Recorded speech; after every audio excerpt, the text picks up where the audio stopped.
भाग 1 में आर्टिकल 1 ध्यान रखिएगा, आर्टिकल 1 में क्या है दोस्तों, आर्टिकल 1 के अंदर है कितने राज्य कितने यूटी है, आर्टिकल 1 में लिखा हुआ है India that is Bharat shall be a union of state, ये आर्टिकल 1 में। भाग 2 5 से 11 है दोस्तों, ध्यान रखिए नागरिकता संबंधित है और ये 26 नवंबर 1949 को लागू हो चुका है। अगला क्वेश्चन, अनुच्छेद 14 विधि का शासन जो है रूल ऑफ लॉ, ये अनुच्छेद 14 हो गया। अनुच्छेद 17 दोस्तों छुआछूत का अंत, अस्पृश्यता का अंत, अनुच्छेद 17 हो गया। अनुच्छेद 18 उपाधियों का अंत जो है अनुच्छेद 18 हो गया। अनुच्छेद 19 दोस्तों नोट कीजिएगा, अगर पूछे आपसे 19(1)(a) के अंदर क्या लिखा हुआ है, विचार और अभिव्यक्ति स्वतंत्रता जो है 19(1)(a) के अंदर है, बोलने का अधिकार चुप रहने का अधिकार दोनों इसी के अंदर है। अनुच्छेद 23 में मानव अंगों की तस्करी पर रोक, बलात्कार श्रम पर रोक 23 के अंदर। 24 में 14 वर्ष से कम आयु के बच्चों से काम करवाने पर रोक है 24 के अंदर। 25 में दोस्तों नोट कीजिएगा धार्मिक स्वतंत्रता का जो अधिकार है, व्यक्तिगत धार्मिक स्वतंत्रता का अधिकार, अंतःकरण की स्वतंत्रता जो है आर्टिकल 25 के अंदर है।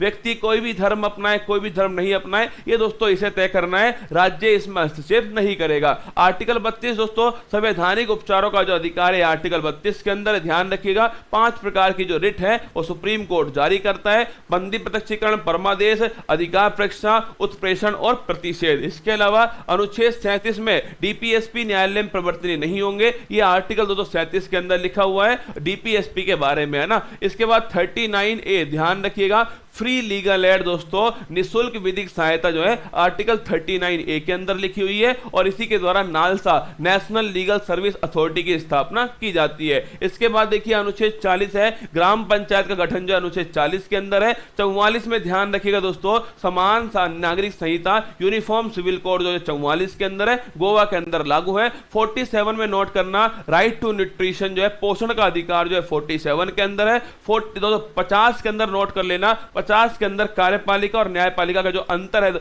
आपके जो शक्तियों का दोस्तों आपके जो पृथक्करण है ये 50 के अंदर है। 51 में दोस्तों अंतरराष्ट्रीय शांति या भारत की विदेश नीति जो है वो 51 के अंदर है। 51A में फंडामेंटल ड्यूटी दोस्तों आपके जो मौलिक कर्तव्य है वो 51A के अंदर है। 42वां संविधान संशोधन है, सरदार स्वर्ण सिंह समिति है और 10 जोड़े गए थे। 11वां 86वें संविधान संशोधन 2002 से जोड़ा गया। इसके बाद दोस्तों 52 नोट करना आपसे, भारत का एक राष्ट्रपति होगा 52 में। 53 में नोट कीजिएगा कार्यपालिका शक्ति, 54 में निर्वाचक मंडल, 55 में निर्वाचन की विधि, 56 में कार्यकाल, 57 में री इलेक्शन, 58 में योग्यताएं और अर्हताएं, 59 में दोस्तों पद की शर्तें, 60 में शपथ है, 61 में ध्यान रखिएगा आपके इंपीचमेंट है या फिर लिख दूं मैं आपसे महाभियोग है। इसके बाद में 63 में दोस्तों लिखा हुआ है कि भारत के राष्ट्रपति उपराष्ट्रपति हुई होगा, ये ध्यान रखिएगा आपके 63 के अंदर है, भारत का एक उपराष्ट्रपति होगा। इसके अलावा देखिए 72 में क्षमादान की शक्ति किसकी, राष्ट्रपति की क्षमादान की शक्ति। 76 में नोट कीजिएगा दोस्तों आपसे, अगर पूछूं मैं आपसे महान्यायवादी कहां पर है,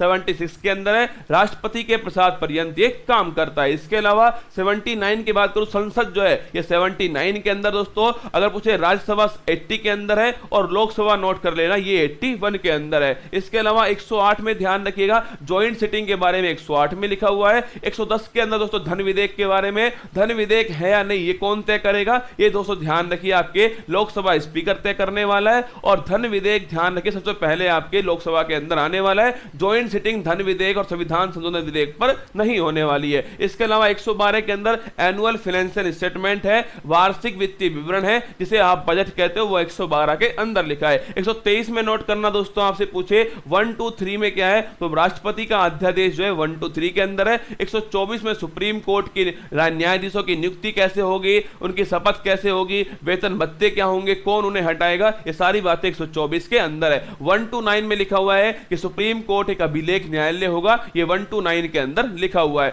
143 नोट करना दोस्तों, इसके अंदर राष्ट्रपति जो है वो सलाह ले सकता है, किससे, न्यायालय से सलाह ले सकता है, ये 143 के अंदर लिखा है। 148 Want to ace your UPSC exams? Start by taking the BYJU'S National Scholarship Test. सलाह ले सकता है, ये 143 के अंदर लिखा है। 148 दोस्तों भारत के सीएजी के बारे में, कंप्ट्रोलर एंड ऑडिटर जनरल के बारे में लिखा हुआ है, सीएजी ध्यान रखिएगा 148। 153 दोस्तों राज्य का एक राज्यपाल होगा, ये 153 के अंदर लिखा हुआ है। इसके अलावा 161 राज्यपाल दोस्तों ध्यान रखिएगा, आपके राज्यपाल जो है अगर पूछे आपसे कि एडवोकेट जो जनरल है वो कौन से आर्टिकल में, ध्यान रखिए दोस्तों एडवोकेट जनरल तो आर्टिकल है 165 और राज्यपाल की अध्यादेश की शक्ति किसके किसके अंदर है, ये 161 के अंदर है। तो राज्यपाल की अध्यादेश की शक्ति जो है 161, एक खेरा सर पढ़ना है तो पढ़, नहीं पढ़ना कोई जबरदस्ती नहीं है। मैं 161 जो है दोस्तों आपसे पूछे राज्यपाल की क्षमादान की जो शक्ति है, ध्यान रखिएगा वो 161 के अंदर है, ये भी आप नोट करके रखिएगा ना।